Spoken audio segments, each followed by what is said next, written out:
Hello and welcome back to the MLB DFS slate breakdown for the Thursday main slate. We do have 5 games scheduled on the FanDuel main slate. Now, one of those is going to be postponed, so it's really going to be a 4-game slate. But hey, that's enough for me to dive back in, give you guys another show. So good morning. Let's get to it. I'm your host, Tyler Wiemann. Come join us at LineStar. $39.99 per month gets you access to all we do, the props, the DFS. You get it all for one low price. Now we're going to dive in, as always, start by perfect lineups from yesterday, and then some winning lineups and pitchers to consider for tonight, as well as some stacks. Let's get ready here. All right, so perfect lineup on DraftKings.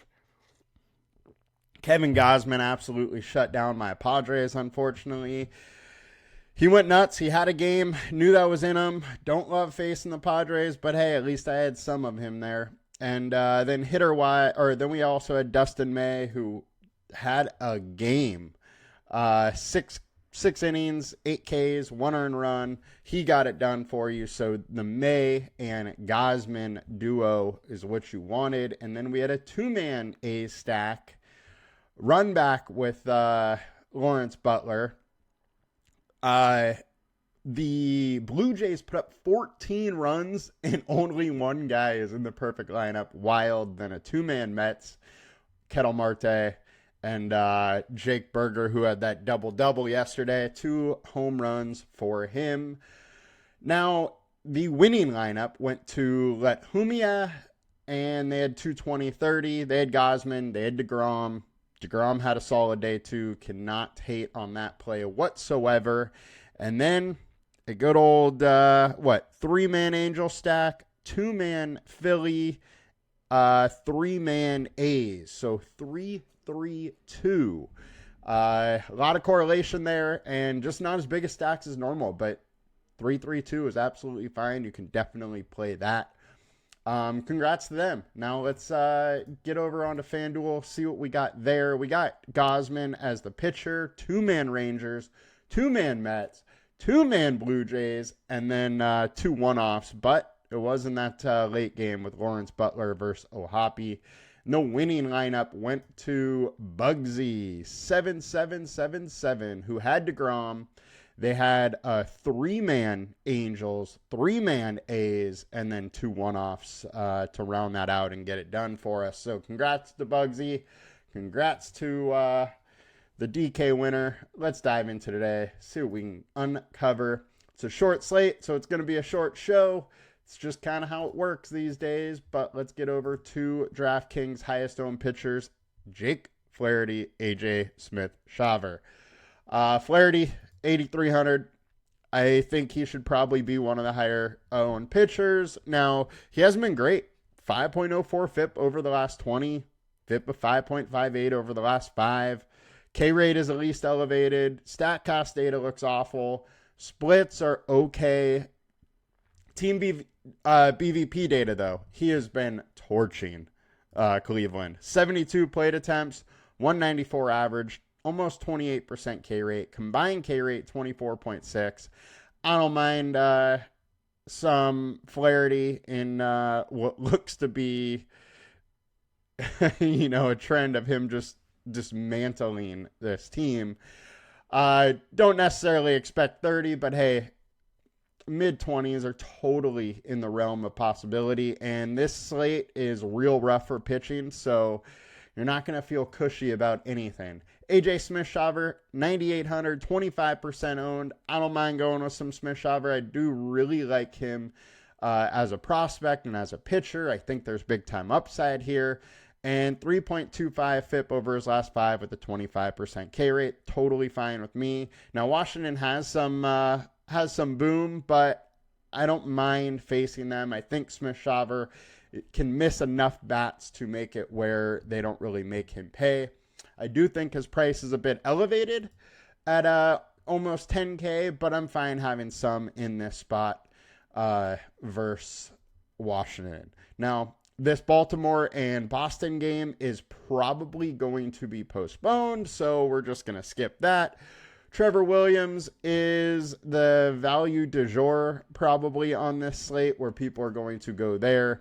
However, Braves have kind of crushed righties, so I don't love going into this spot. But if you get a little of them, I'm totally fine with that, just like yesterday. Mike Burrows is going to start on Thursday for the Pirates. He's been decent, but he's probably not going to work really that deep into the game, so I do have some worry about how much of him I really would want to have. No way I'm touching Lance McCullers. George Kirby, I absolutely love as a pitcher. The guy is fantastic. He is making his season debut. The issue here, he is going to be on a 75 to 80 pitch limit. Now, over his last 5 starts, he was right around 89. He did fine. He can totally get mid-20s with that. He is a guy that is efficient and can work deep into games, but 75 to 80 pitches, he's probably going to max out at 5 innings unless he is insanely efficient today, which, I mean, it can happen. Just most likely, he's not getting enough leash to really get it done. Great pitcher. Just, the leash is there. Now, we're in a spot where there's nothing really to love pitcher-wise, so maybe you just bite the bullet and hope for some upside, but the lack of ceiling definitely hurts in this situation. Tanner Bybee, 7.8K. I'm going to probably have to go to some Bybee. So this slate is just littered with pitchers that aren't that good. Bybee keeps skating by. 2.9 ERA somehow over the last 5. 4.25 FIP. 4.9 FIP over the last 20. But we know he's a guy with some upside. Hasn't been great this year. In a tough spot versus the Tigers. He's worse away, 32% less fantasy points away. But all in all, this slate is awful. He's low owned. When I say the slate is awful, the pitching options are awful on this slate. He's low owned. I don't really trust the high owns. I don't mind just getting some leverage and going with a low owned guy here that has upside. He's decent. We're going to have to get comfortable with being uncomfortable with pitching today. On to FanDuel. High owned, we got AJ Smith-Shawver. We got Jack Flaherty. We got Bybee. Those 3 are probably where I'm pretty much sticking on FanDuel. I'm not going to get too wild. Just don't think this slate sets up that way for pitching. I don't mind just getting in with some chalk here. All right, so our highest owned stack of the day is Milwaukee versus Mike Burrows. Makes total sense. I don't mind some Milwaukee here. Also, do like the Braves versus Trevor Williams. Don't mind that one. Trevor Williams, however, has been good. 3.26 FIP over the last 20, 3.42 over the last 5. That's why I also don't mind him as a pitcher if you're playing on DraftKings and need 2 pitchers. He is an option. Don't mind going there. Our highest projected stacks, we got Milwaukee, we got Baltimore. Baltimore, however, is likely a PPD. Washington versus AJ Smith-Shawver.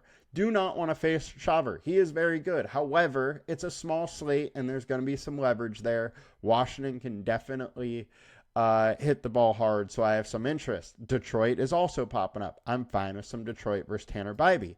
Like I said, the slate is just bad with pitchers. I like Bybee as a pitcher. I think there's some talent there. I think his better days are to come, but the Tigers can definitely get to him, and the splits are in their favor on this in this matchup. Our highest value, we got Pittsburgh versus Milwaukee. Not totally sure who Milwaukee is throwing out there yet. That is to wait and see. But it's not going to be the top of the line, and their bullpen hasn't been great this year. Cleveland versus Flaherty. There's going to be some leverage here, and Flaherty's got roughed up. Makes a lot of sense to go over, stack against a high-owned pitcher. Same can be said about Washington. Our highest ceiling, we got Detroit.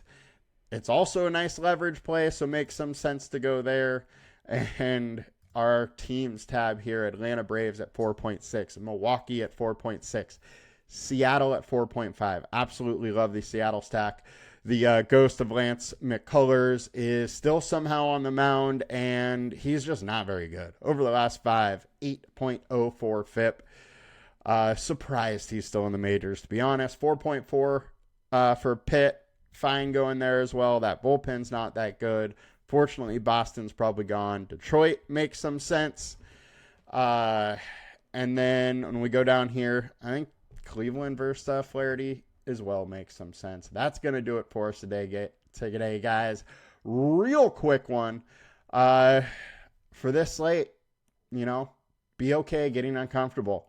You can go with some low-owned stacks. You can go with some low-owned pitchers. You can get real different on this slate. I think it's very, very wide open. And ownership should get spread out a little bit more than it probably is right now.